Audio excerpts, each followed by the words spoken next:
7절부터 10절까지 말씀. 사무엘하 12장.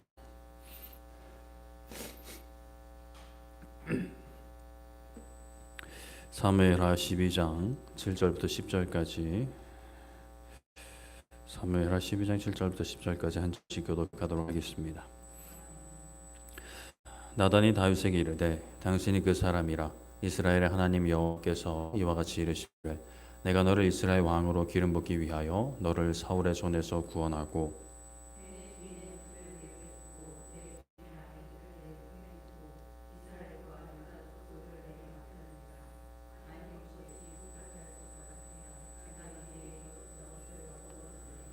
그러한데 어찌하여 너가 여호와의 말씀을 업신여기고 나 보기에 악을 행하였느냐. 너가 칼로 사람 우리아를 치되 암몬 자손의 칼로 죽이고 그의 아내를 빼앗아 너의 아내로 삼았도다. 이제 내가 나를 업신여기고 햇사람 우리아의 아내를 빼앗아 내 아내로 삼았은즉 칼이 내 집에서 영원토록 떠나지 아니하리라 하셨고. 아멘. 네, 오늘은 하나님을 따르는 기쁨이라는 제목으로 말씀을 나누고자 합니다. 사람들이 이 땅을 살아가면서 누리는 기쁨은 참 다양한 기쁨이 있습니다. 여러 기준으로, 여러 관점으로, 여러 분류로 생각해 볼 수 있는데, 이 사람들과의 관계에서 내가 다른 사람들을 이끄는 기쁨이 있고 또 따라가는 기쁨이 있습니다. 어떤 사람들은 앞에 서서 사람들을 이제 따라오게 하는, 끌고 가는 것을 좋아합니다. 다른 사람보다 앞장서서 다른 사람들을 이끌고 나가면서 내가 판단하고 내가 결정한 이 길, 내가 생각하기에 옳은 이 길을 다른 사람들도 함께 가게 하는 것을 이제 보람을 느끼면서 즐거워하는 분들이 계세요. 반대로 그런 것을 굉장히 힘들어하고 어려워하는 분들도 계시죠. 다른 사람들보다 앞장서서 그들을 자신이 원하는 길을 가자고 하는 것, 그냥 앞장서는 것 자체만으로도 굉장히 부담스러워하는 분들이 계세요. 그런 분들은 앞장선 사람의 말을 듣고 그 뒤를 그냥 열심히 따라가는 것을 좋아하기도 합니다. 앞장서기를 좋아하는 사람들은 이렇게 뒤따라가는 것을 좀 힘들어할 수도 있죠. 이 어떤 두 가지 가치라 그럴까요? 두 가지 상황, 이런 두 가지 상황을 둘 다 불편하다고 하면 불편할 수도 있고 또 기분 좋다고 생각하면 기쁘고 즐거운 일이라고 생각하면 둘 참 기분 좋은 즐거운 측면이 있는 것 같아요. 다른 사람들을 이끌고 가면서 이제 함께 나를 따르라 하는 어떤 그런 즐거움, 그리고 따라가는 즐거움, 내 앞장선 사람을 정말 믿을 만한 사람이기 때문에 신뢰하면서 그냥 그 사람이 시키는 거 하면 이제 콩고물을 주워 먹는 그런 어떤 기쁨이 있을 수 있을 것 같습니다. 우리 그리스도인들은 이 두 가지를 다 누릴 수 있는 사람들이라고 할 수가 있어요. 우리 그리스도인들은 기본적으로 하나님의 인도하심, 이끌림을 받는 사람들입니다. 하나님께서 우리의 주인 되시며 대장 되셔서 우리 삶을 이끄십니다. 인도하세요. 나를 따르라 라고 하시는 거죠. 그럼 우리는 그분을 따라갑니다. 따라가는 그 길, 우리가 이 길을 감당할 수 있을까라는 생각이 들기도 하고, 때로는 이 앞장서신 분이 인도하신다고 하는 분이 막 세세하게 막 이렇게 막 뭐라 그럴까요? 타임테이블 연달로 알려주시지는 않아서 좀 답답하고 또 이해되지 않는 때도 있지만, 그러나 그분은 선하시고 능력이 있으신 분이기 때문에 나를 사랑하시기 때문에 의심과 불평, 불만이 이제 몰려오는 것을 잘 싸워서 이기며 따라가다 보면 결국엔 이제 내가 가장 좋은 곳으로 가고 있었음을, 가장 좋은 곳에 도착하게 됨을 누릴 수 있는 거죠. 그것은 참 매우 큰 기쁨입니다. 근데 그것만이 있는 게 아니라 또 우리들은 이제 앞장서는 즐거움도 누릴 수가 있어요. 하나님은 우리에게 앞장서게 하십니다. 하나님 앞에서 나가는 것이 아니고 함께 신앙생활하는 믿음의 지체들 가운데 앞장서게 하세요. 또 믿지 않는 사람 앞에 앞장서게 하십니다. 그래서 앞장서서 믿음의 길을 걸어가면서 뒤따르는 사람들에게 예수님을 바라보는 삶이 이러한 삶이다 라고 소개하면서, 예수님을 소개하면서 그들을 도와줄 수 있는 것이죠. 하나님께서는 이렇게 어떤 두 가지 기쁨을 우리 모두에게 허락하셨습니다. 물론 이제 각 사람이 처한 환경에 따라서 그 어떤 정도의 차이라 그럴까요?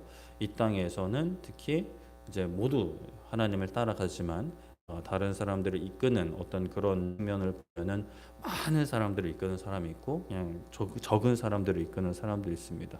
아니면 정말 어쩌다가 정말 깊은 산골에 들어가서 혼자 신앙생활을 해야 하면 나 홀로 이제 싸워야 되는 그런 시간을 가질 수도 있죠. 그런데 이제 사람이 하나님께서 이렇게 주신 기쁨을 누리지 않으려 하고 다른 곳에서 기쁨을 누리려 할 때 문제가 생깁니다. 하나님을 따르려 하지 않거나 또는 하나님 앞서서 달려가려는 하나님과 상관없이 달려가려는 그런 모습을 보이고는 해요. 이러면 이제 인생 문제가 생기기 시작하는 겁니다. 안타까운 일이죠. 그렇다면 우리가 하나님을 따라가는 삶에서 누릴 수 있는 그 기쁨을 누리지 못하는 삶의 모습은 어떤 모습이 있을까? 오늘 이제 말씀을 통해서 이러한 것들을 좀 살펴보려고 합니다. 우리가 이제 웨스트민스터 대여림다 105문 한 달간 좀 쉰 것은 아니고 우리가 다니엘 기도회 때문에 이제 오랜만에 하게 되는데 11번째 시간입니다. 1계명에서 금지하는 죄는 무엇입니까? 라는 질문이었고요. 1계명은 나 외에 다른 신을 두지 말라라는 계명이었죠. 그래서 우리가 저번 시간에는 29번부터 이제 30번까지 두 개를 살펴봤었는데요. 마귀와 계약을 맺고 의논하는 것, 그 제안에 귀를 기울이는 것, 그리고 사람들을 우리의 믿음과 양심의 주로 삼는 것이라고 했습니다. 그러니까 이제 마귀와 계약을 맺고 의논하는 기준의 힘을 빌리는 것과 같은 무당, 사주팔자 이런 걸 찾는 것도 포함되고 또 이제 그게 아니라 하더라도 눈에 보이는 사람들 아무리 선하고 믿음 좋은 사람이라 할지라도 그들을 우리의 믿음과 양심의 주인으로 삼는 것, 그들을 섬기는 것. 그러니까 하나님께서 허락하신 공동체 안에서 서로를 섬기는, 서로를 존중하는 그런 개념이 아니라 내 삶의 주인으로 삼는 것. 멘토, 스승으로서 존중하는 그 이상을 넘어서 이 사람 때문에 내가 믿음을 지키고 이 사람 때문에 내가 선하게 산다라고 하는 것도 사실 다 포함되는 거예요. 우리가 도전을 받고 본받고 가르침을 받고 다 좋은데 이 사람 때문에 내가 물론 처음에 시작은 그럴 수 있지만 처음에 그 어떤 초보의 때를 넘어서면 그 사람도 바라보는 예수님을 바라봐야 되는 거고 나도 이제 예수님을 바라봐야 되는 거지 계속해서 끝까지 그 사람만 보고 가다가는 이제 길을 잃어버릴 수가 있죠. 오늘은 이제 31번부터 좀 살펴보겠습니다. 31번 같이 한번 읽어보겠습니다. 시작. 하나님과 그분의 명령을 가볍게 여기고 멸시하는 것, 성령을 거역하고 근심하게 만드는 것. 네, 하나님과 그분의 명령을 가볍게 여기고 멸시하는 것, 누가 감히 그럴 수 있을까 싶지만 우리는 너무나 쉽게 이러한 죄를 범할 수 있죠.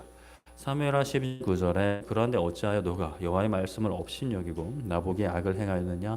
너가 칼로 햇사람 우리아를 치되 암몬 자손의 칼로 죽이고 그의 아들을 빼앗아 너의 아내로 삼았도다라고 말씀을 합니다. 우리가 주일을 통해 계속 살펴보고 있는 본문이죠. 저번 주일날 다른 본문 듣고 싶으시면 수요예배 설교 들으려고 했는데 공교롭게도 오늘 이 본문이 제가 이게 준비한 건 아닌데 하여튼 순서가 이렇게 됐습니다. 다윗이 밧세바와 간음을 행하고 그 죄악을 덮으려고 우리아를 전쟁터에서 죽일 후에 하나님께서 나단 선지자 보내셔서 다윗의 행동을 책망하는 그 부분이었죠.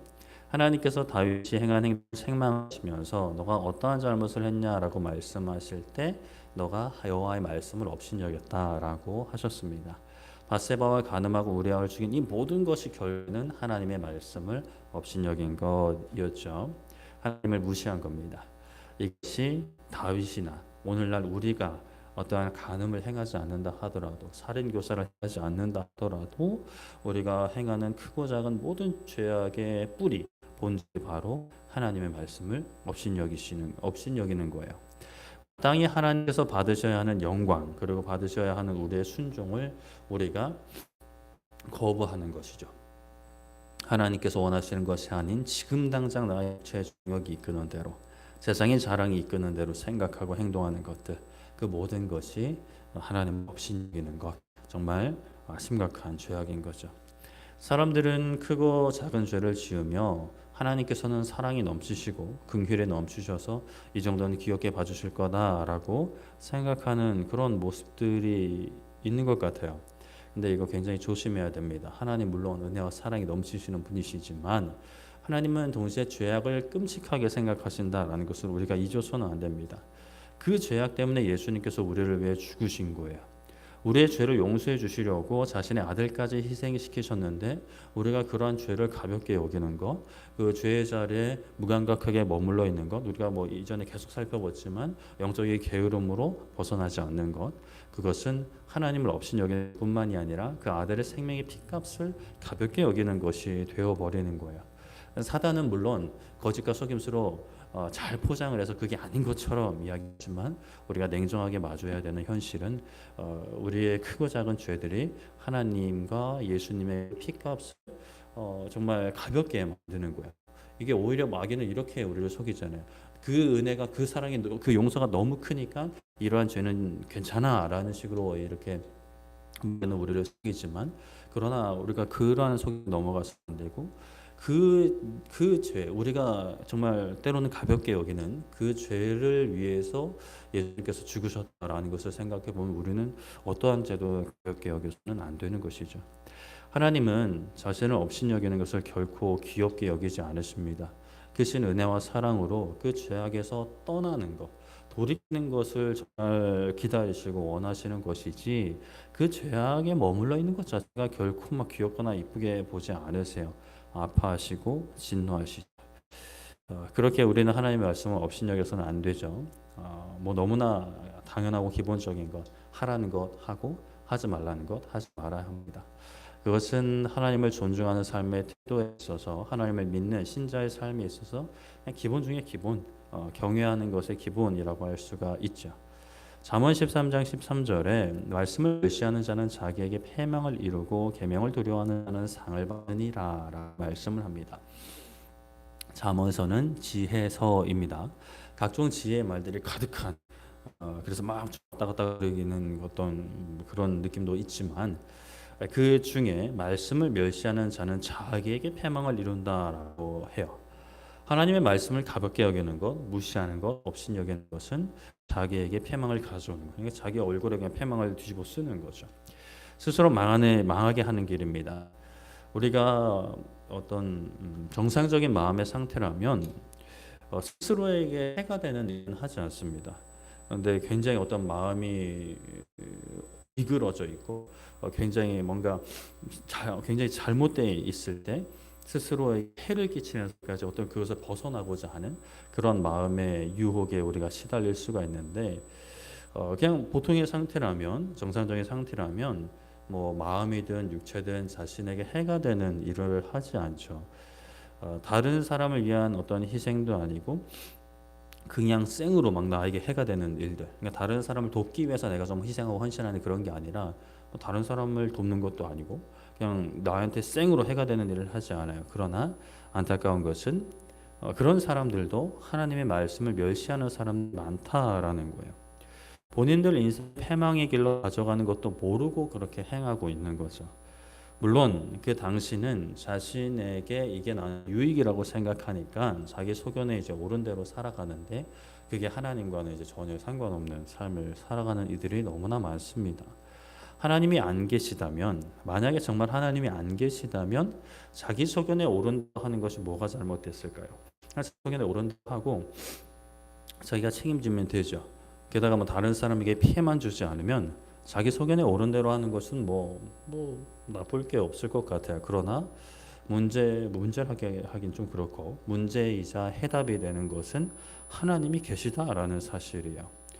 자기 소견에 옳은 대로 살아가는 사람들에게는 큰 문제이자 또 종이 한 장 차이로 큰 해답인 하나님이 계시다.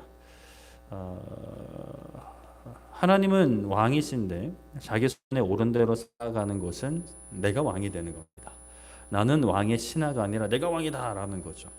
그럼 왕께서 아이고 귀엽다라고 하시지 않고 그냥 두지 않으십니다. 그러나 왕의 계명을 가볍게 여기지 않는 사람, 심지어 두려워하는 자는 상을 받게 된다 말씀합니다. 왕의 계명을 두려워하는 것은 왕의 위엄과 권위와 능력을 인정하는 거예요. 그 계명을 지키지 않으면 저 왕이 내 삶을 송두리째 뒤집어버릴 수 있다라고 믿는 것은 왕이 그럴 능력이 있다라는 것을 인정하는 것이죠. 하나님이 누구신지 알게 되면 하나님의 계명을 지키는 것을 결코 가볍게 생각할 수가 없습니다. 두려워할 수밖에 없죠. 근데 그 두려움이 막 어휴 무서워 막 이런 공포감이 아니라 어떤 물론 그런 어떤 공포감도 있지만 그런 하나님은 거대하시고 그 위엄과 그 크신 영광과 그 아름다우심이 또 함께 있으신 분이기 때문에 은혜와 사랑이 함께 있으신 분이기 때문에 그 두려움과 사랑과 기쁨과 감사의 감정이 이렇게 막 함께 있는 그 우리의 마음의 상태를 경외라고 하는 것이죠. 그렇게 하나님의 크심과 위엄과 영광을 인정하는 자, 계명을 두려워하는 자는 하나님께서 당연한 거니까 그래 잘했어 집에 가 이렇게 하시는 게 아니라 상을 주신다라는 거죠. 사도행전 7장 11절에 목이 곧고 마음과 귀에 할례를 받지 못한 사람들아 너희도 너희 조상과 같이 항상 성령을 거스르는도다라고 말씀을 합니다. 이 말씀은 스데반 집사님의 변호 설교 중에 일부인데요. 스데반 집사님은 초대교회 세워진 7 집사 중에 한 분이죠. 교회는 사도들의 말씀과 기도에 집중하고 구제하는 일은 전담해서 이제 집사들에게 맡기려고 집사를 세우는데 이 집사님들도 모르겠습니다. 좀 당연히 구제와 힘썼겠죠. 근데 은혜 은사가 충만하니까 막 말씀 막 열심히 전해보겠어요. 특히 이제 스데반 집사님이 그러했는데 이게 은사가 있으니까 막 사람들 앞에서 이제 말씀 전하는데 이게 또 이렇게 막 요즘 우리가 많이들 원하는 위로의 말씀 그리고 막 조용조용한 그런 스타일은 아니셨던 것 같아요. 막 그냥 찌르는 말, 막 사람들 막 열받게 하는 말 그런 말들을 막 하는데 이게 또 바른 말과 또 논리적으로 이렇게 막 하니까 유대인들이 꼼짝을 못했어요. 반박할 말을 못 참고 막 분노만 이제 쌓여갔죠.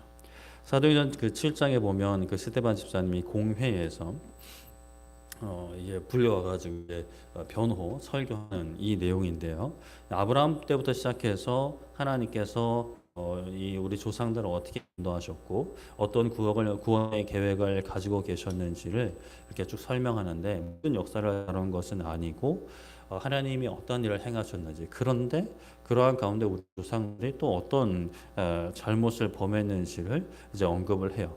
그런 맥락으로 진행되다가 그 듣고 있는 유대인들에게 오늘 그 50일에 이 목이 곧고 마음과 귀에 할례를 받지 못한 자들이라고 이제 갑자기 이제 공격을 하는 거죠. 목이 곧다라는 것은 교만하다라는 거예요. 겸손하지 않다라는 거죠.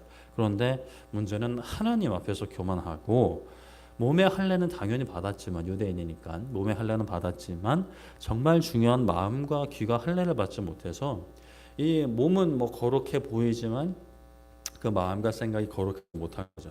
부정함을 벗어나지 못한 겁니다. 그래서 하나님의 말씀을 들어도 인정하지 않는 이들, 마음에 받아들이지 않는 이들, 너희들은 너희 조상들과 같이 항상 성령님을 거스른다라고 엄청난 선포를 해버리죠. 성령은 하나님의 영입니다. 성령을 거스른다라는 것은 하나님을 거스른다라는 것과 같은 의미예요.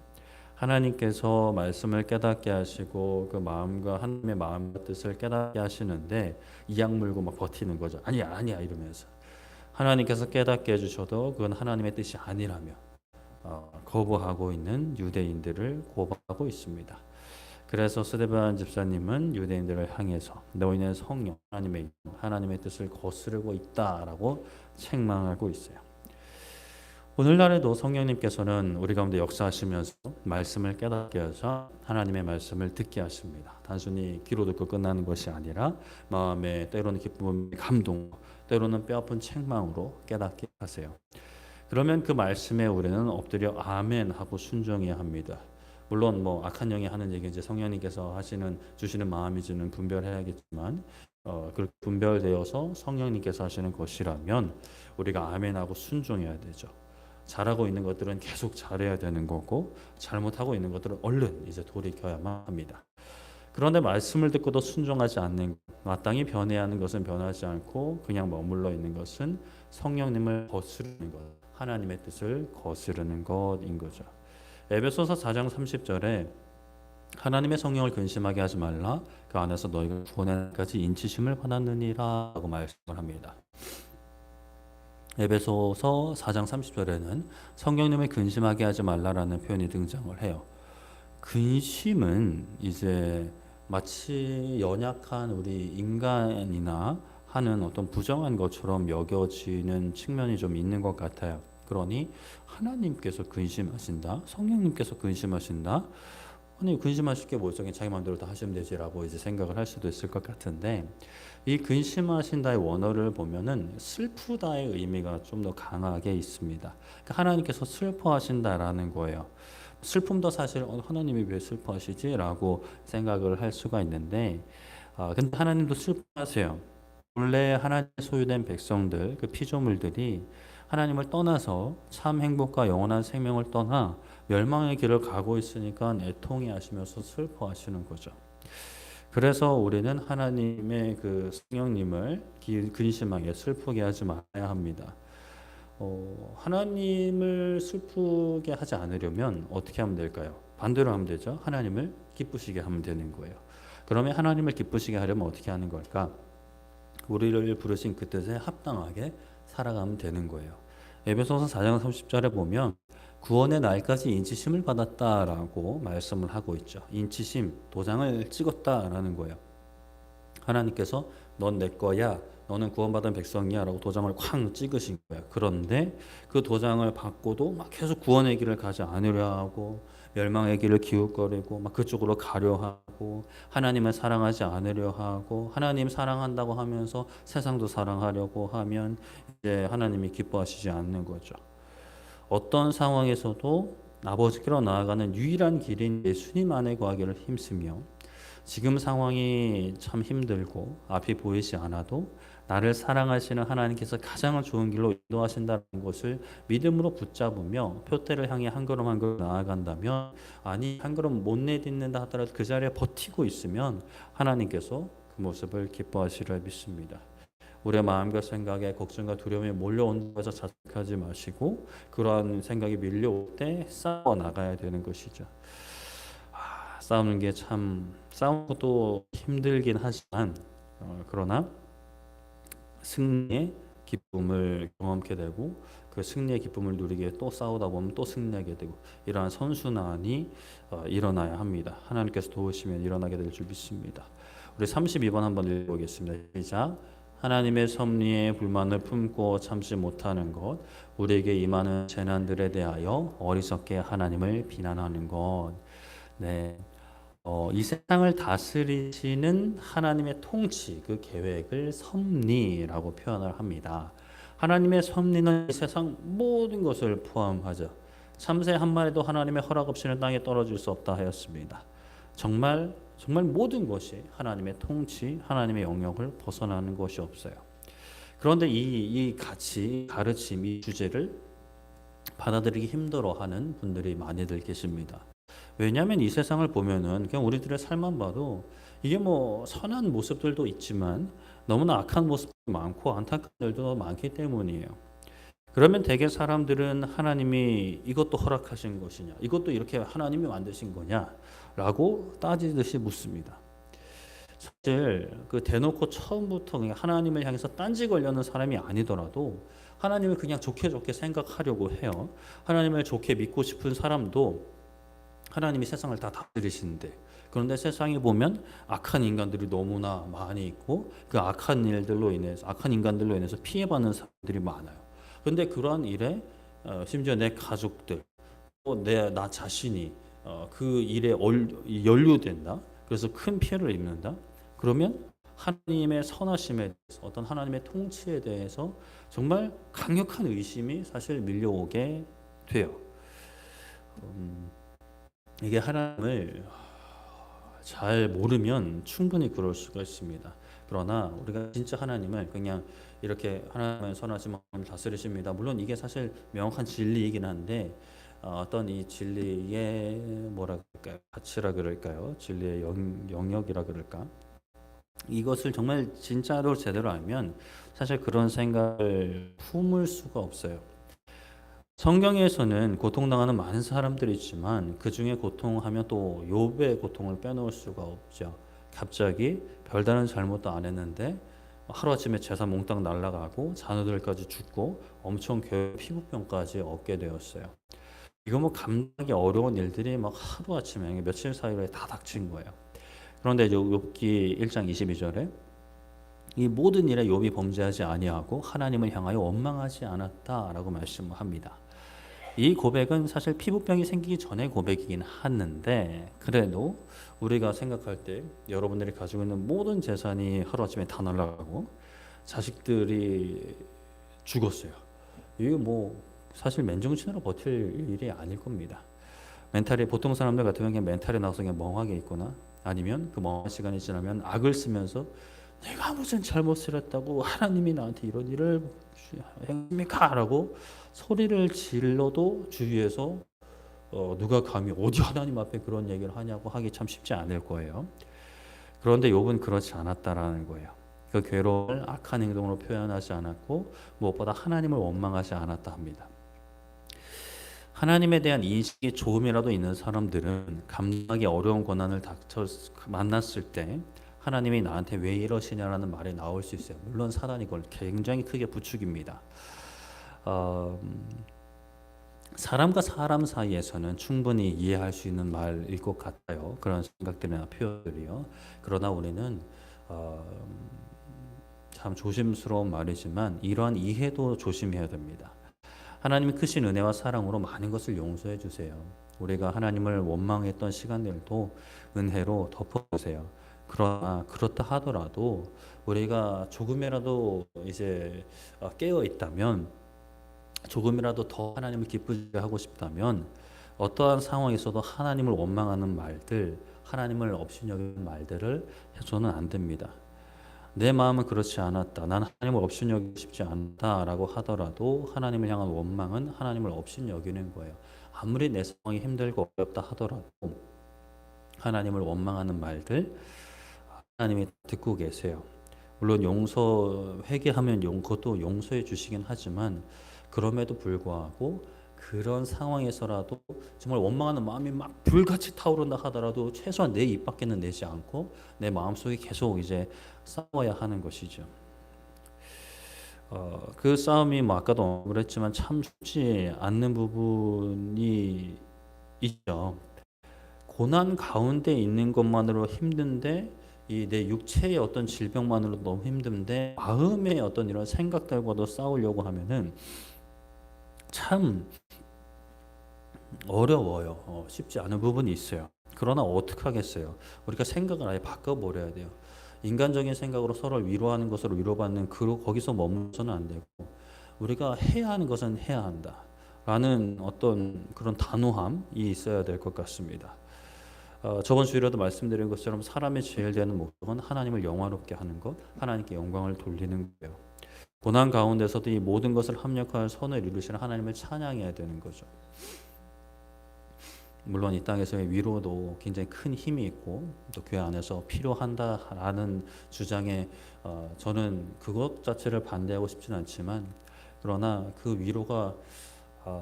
위로를 통해서 우리가 마음을 다잡고 다시 하나님께로 나아갈 수 있다면 너무 좋지만, 그런 위로로 인해서 우리가 이 모든 상황을 합력하여 선을 이루실 하나님을 의지하기보다 나의 생각이 옳고 나의 고통이 하나님의 뜻보다 더 크다라는 것을 당연시 여기는 어떤 그런 우리의 생각들, 우리의 문화들을 좀 깨어 나갔으면 좋겠습니다. 물론 참 쉽지 않을 수 있겠지만 그래도 우리의 믿음이 더욱 자라났으면 좋겠어요. 고난 가운데서도 원망하지, 말로 입으로 원망하지 않는 것. 사실 뭐 제가 뭐 원망하지 않아서 이런 말씀을 드리는 게 아니라, 저도 원망 뭐 원로 목사님 안 계시니까, 원로 목사님은 과거에 입술로 원망도 많이 하셨다고 하지만 저는 좀 소심해서 그러지 못했던 것 같아요. 소심해서 입술로 하나님을 원망하지 않았지만 그냥 마음과 생각 자체가 하나님을 의지하지 못했던 시간들이 꽤나 길었어요. 불신하는 말들, 하나님이 직접적으로 원망하진 않았지만 자조 섞인 말들로 나의 어떠한 상황의 어려움들을 막 계속 내뱉고 그리고 사람들이 그 이야기를 듣고 좀 위로해 주길 바랬던 시간들이 꽤나 길게 있었습니다. 그런 시간들을 지금 돌이켜보면 참 안타까워요. 그렇게 보낼 시간이 아니었는데 내가 하나님을 몰랐던 것도 아니고 하나님을 알았는데 몰랐던 시간이었던 거죠. 하나님을 그러니까 믿는다라고 했죠. 전도사니까 뭐 강도사니까 신학생이니까 목사 아들이니까 믿는다라고는 했어요. 근데 사실 믿지 못했던 거예요. 그냥 사람들 앞에서 안 믿는다라고 할 자신은 없었던 거예요. 그래서 가끔 우리 청년들 보면 안 믿어지는데 하는 거 보면 당황스럽기도 하면서 그래 그게 맞지 솔직하다 이렇게 이제 반응이 나오는데 저는 그렇지 못했어요. 안 믿어지는데 믿어진다 했어요. 근데 그래서 힘든 시간들을 겪었죠. 고난을 이긴다는 것, 우리가 고난의 상황이 해결되었을 때 이긴다라고 많이들 생각을 합니다. 물론 그것도 맞는데, 근데 진짜 고난을 이기는 것은 고난 가운데서도 하나님을 원망하지 않고 하나님의 선하심을 고백하면서 붙들고 의지하는 것, 선을 이루실 하나님께 감사하고 찬양하는 것이 고난을 진짜 이기는 것이라고 생각합니다. 그 고난에 내 마음과 생각이 굴복하지 않는 거예요.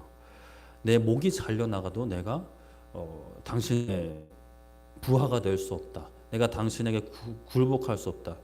네가 내 다리를 잘라서 무릎 꿇는다 하더라도 내 마음은 너에게 무릎 꿇지 않겠다. 이 고난에 무릎 꿇지 않겠다. 마귀의 유혹에 무릎 꿇지 않겠다. 내 마음과 생각, 내 육신이 온전히 굴복해야 될 대상은 오직 하나님 말씀이다라는 정말 저는 모르겠습니다. 저도 과연 이런 믿음인가라는 생각을 항상 하지만 바라기는 그런 믿음이 되기를 소망합니다. 그리고 우리 모두가 또 함께 그렇게 됐으면 좋겠어요. 그렇다고 못 그러는 사람을 정죄해서는 안 되겠지만 어떠한 고난도 나를 향한 하나님의 사랑을 끊을 수 없고 그 하나님 합력하여 선을 이루신다고 하셨잖아요. 그러면 그런 어떤 말씀의 의심에 대한 생각이 끊임없이 몰려오더라도 정말 그 바다 앞에서 섰을 때 해안가에 섰을 때 거대한 파도가 막 나를 향해 덮쳐오는 것처럼 걱정과 두려움과 불안이 몰려온다 하더라도 그냥 소리치는 거죠. 슬퍼서 콧물이 나는 게 아니라 나는 하나님만 섬기겠다고. 내가 여기서 죽어도 하나님만 섬기겠다고. 우리가 그렇잖아요. 그럴 때 없으세요? 어른들은 좀 아닌 것 같은데 어린 아이들 뗐을 때 죽어도 이거 사줘 아니면 이거 안 해 이거 안 먹어 그런 어떤 담대함이라 그럴까요? 그런 것들이 좀 필요한 것 같습니다. 그래서 어떠한 상황에서도 내 마음과 내 생각과 나의 삶이 굴복해야 될 대상은 하나님이다. 그 하나님이라는 그 고백을 하는 승리를 우리가 경험하고 그 승리를 또 간증하고 자랑하고 또 그 승리를 반복해서 보면 참 승리의 기쁨이 우리의 삶 가운데 충만해서 끝까지 믿음을 지켜서 하나님께 끝까지 영광 돌릴 수 있는 우리 모두 되기를 소망하고 축복합니다. 말씀을 정리하겠습니다. 오늘 대유리 문답 105문 11번째 시간이었습니다. 나 외에 다른 신을 두지 말라. 이것을 구체적으로 어떻게 무엇을 의미하느냐? 31번 하나님과 그분의 명령을 가볍게 여기고 멸시하는 것, 성령님을 거역하고 근심하게 만드는 것, 하나님의 섭리에 불만을 품고 참지 못하는 것, 우리에게 임하는 재난들에 대하여 어리석게 하나님을 비난하는 것이 이 다른 신을 섬기는 것이 되어버리는 것이죠. 우리의 삶 가운데 참 눈 보이는 우상을 우리가 섬기지는 않지만 크고 작은 보이지 않는 우상들이 참 많은 것 같습니다. 저의 삶 가운데도 아직까지도 분명히 있는 것 같은데요. 그러나 우리가 평생에 걸쳐서 그냥 두지 말고 계속해서 그것을 제거해 나가면서 하나님만이 내 삶의 주인이시고 또 그 주인이신 하나님과 정말 행복한 인생의 여정을 걸어갈 수 있는 우리 모두 되기를 소망하고 축복합니다. 이 시간에 함께 기도했으면 좋겠는데요. 이 시간 기도할 때 하나님 우리가 승리의 기쁨을 누리기 원합니다. 하나님을 따라가는 기쁨을 누리기 원합니다. 고난 가운데 우리가 정말 쉽게 어떤 불평이나 원망하는 일을 할 수 있는데 그러나 우리가 거기에 머물지 않게 해주시고 원망의 생각들에 밀려와도 정말 파도같이 폭풍같이 밀려온다 하더라도 하나님 우리가 지금 죽어도 하나님을 원망하는 말은 안 하고 표현이 좀 그럴까요? 하나님 우리가 정말 원망하는 말들 하지 않고 하나님을 불신하는 말들 하지 않고 정말 하나님을 기쁘시게 하는 말들 그리고 마음의 생각들로 우리가 싸워 승리하는 믿음의 용사들 그리스도의 군사들이 되게 하려고 우리 함께 주여 한번 외치고 기도하도록 하겠습니다. 주여 살아계신 하나님 아버지 하나님 이 시간 아버지 하나님 우리가 말씀을 붙잡고 함께 기도하게 하시니 감사합니다. 하나님 우리가 하나님만을 구주로 섬기고 하나님 외에 다른 우상을 다른 신을 두지 않는 삶을 살아가려고 하고 있는데 아버지 때로는 우리가 알든 모르든 아버지 하나님 그것에 정말 미혹당하는 우상에게 미혹당하는 우리의 삶이 있음을 하나님께 고백합니다.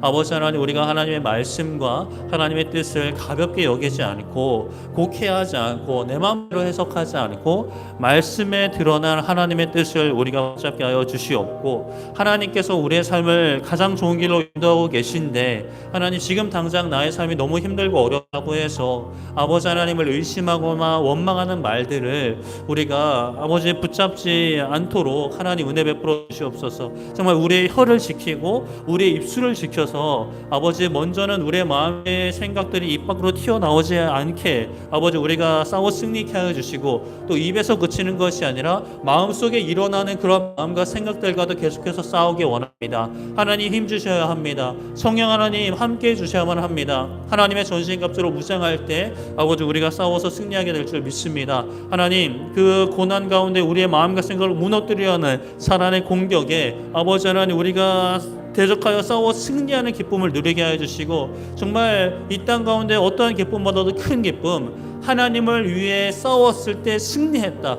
내가 이 상황 가운데도 원망하지 않았다. 이 상황 가운데도 하나님을 의심하지 않았다. 고통 가운데서도 기뻐했고 고통 가운데서도 찬양했다. 하나님을 믿고 의지했다 라는 그 승리의 기쁨을 우리 모두에게 허락하사 하나님 그 평생에 이 승리의 기쁨이 가득한 아버지 하나님 우리의 삶이 되게 하여 주시옵소서. 주님 은혜 베풀어 주시기 원합니다.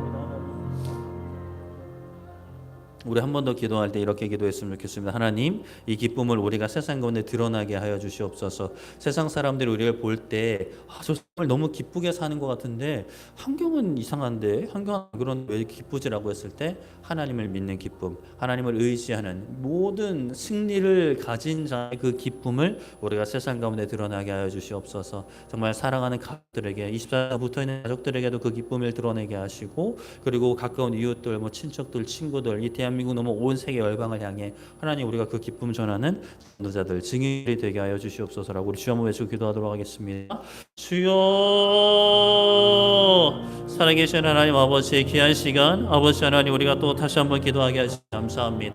하나님 우리에게 그 승리의 기쁨을 만끽할 수 있는 은혜를 하나님 허락하여 주셔서 아버지 하나님 그 기쁨이 충만한 우리의 삶이 되게 하여 주시옵소서. 아버지 아무도 보지 않은 혼자 있는 그때에도 정말 기쁨을 주체할 수 없어서 하나님을 찬양하고 하나님으로 인하여 즐거워하는 주의 자녀들 되게 하시며 또 사랑하는 가족들과 함께 있을 때도 우리 아빠를 볼 때 엄마를 볼 때 남편을 볼 때 아내를 볼 때 내 자녀를 볼 때 이거는 하나님을 믿지 않고는 설명할 수 없는 기쁨을 하나님 우리가 보여줄 수 있는 아버지 전도자가 되기 원하고 증인이 되기 원합니다. 하나님 감출 수 없는 기쁨 때문에 그 기쁨을 보는 이들이 그 기쁨이 궁금해서 하나님을 찾을 수 있는 하나님을 물어올 수 있는 아버지 놀라운 은혜를 우리에게 허락하여 주시옵소서. 성령 하나님 기름 충만히 부어주셔서 아버지 예수 그리스도의 보혈로 우리의 모든 죄악이 씻겨나가고 모든 원망과 두려움과 불안이 물러가고 아버지 하나님을 신뢰하는 자들이 누리는 그 기쁨 고난 가운데에도 원망하지 않고 고난 가운데도 의심하지 않은 그 믿는 자의 그 승리의 그 기쁨이 우리의 삶 가운데 가득하여서 아버지 하나님 그 기쁨으로 하나님께 영광 돌림 그 기쁨을 세상 가운데 증거하는 아버지 우리 모두 되게 하여 주시옵소서. 하나님 은혜 베풀어 주시옵소서. 하나님 크신 은혜 허락하여 주시옵소서. 감사합니다. 하나님 은혜 베풀어 주시옵소서. 살아계신 하나님 귀한 시간 수요일 저녁 함께 모여서 말씀과 찬양과 기도로 하나 찾게 감사드립니다. 하나님, 우리가 하나님만 섬기고 하나님만 사랑하기 원합니다. 하나님, 그 마음은 우리가 정말 진실된 마음인데 우리가 몰라서 또는 세상의 유혹에 어느 순간 내가 알아차리지 못했을 때 또 하나님 외에 다른 것을 사랑하고 있는 우리 자신을 발견하고 함을 고백합니다. 하나님, 이러한 시간을 통해서 성령 하나님 역사해 주셔서 우리 가운데 있는 작은 우상이라도 깨닫게 하여 주시고 그 우상들을 제거해 나가는 우리의 삶이 되게 하여 주시옵소서. 특별히 하나님의 말씀을 가볍게 여기고 또 우리의 생각대로 하나님을 마음대로 재단하고 우리가 아직까지 하나님을 붙잡고 있지는 않은지, 또 고난 가운데 사람이니까 당연히 그럴 수 있지라는 어떤 이유로 하나님을 의심하는 말들이나 불평이나 원망 섞인 말들, 하나님께 직접 원망하지는 않는다 하더라도 어떤 자기 연민에 빠진 그러한 좀 삐뚤어진 그런 사랑의 말들로 인해서 위로받으려 하고 위로하려고 하고 있다면 아버지 하나님, 우리가 거기에만 머물지 않게 하여 주시고 정말 담대하게 곧 죽어도 나는 하나님만 사랑한다. 내가 이거 다 잃어버려도 하나님 앞에 무릎 꿇고 세상에 무릎 꿇지 않겠다. 세상에 도망가지 않겠다. 세상으로 굴복하지 않겠다라는, 정말 세상이 뭘로 공격하고 유혹해도 감당할 수 없는 그 세상을 이기는 믿음을 가진 자들이 되게 하사 주님께서 다시 오실 때 믿음을 찾으실 때 우리를 찾으시고 그래 믿음이 여기 있구나, 믿음을 지킨 내 자녀들 여기 있구나 하고 하나님이 기뻐하실 수 있는, 예수님이 기뻐하실 수 있는 우리 한 사람 한 사람 대한교회 될 수 있도록 또 한국교회 될 수 있도록 온 세계 모든 그리스도인들 될 수 있도록 하나님 은혜 허락하여 주시옵소서. 돌아가는 발걸음 안전히 지켜주시고 하나님 남은 한 주도 우리에게 맡겨진 일상들 하나님 그 세상을 이기는 기쁨이 충만해서 우리 삶을 보는 사람마다 그 기쁨의 이유를 물을 수 있는 하나님 은혜와 복을 우리 모두에게 충만히 허락하여 주시옵소서. 감사드리며 예수님의 이름으로 기도드립니다. 아멘.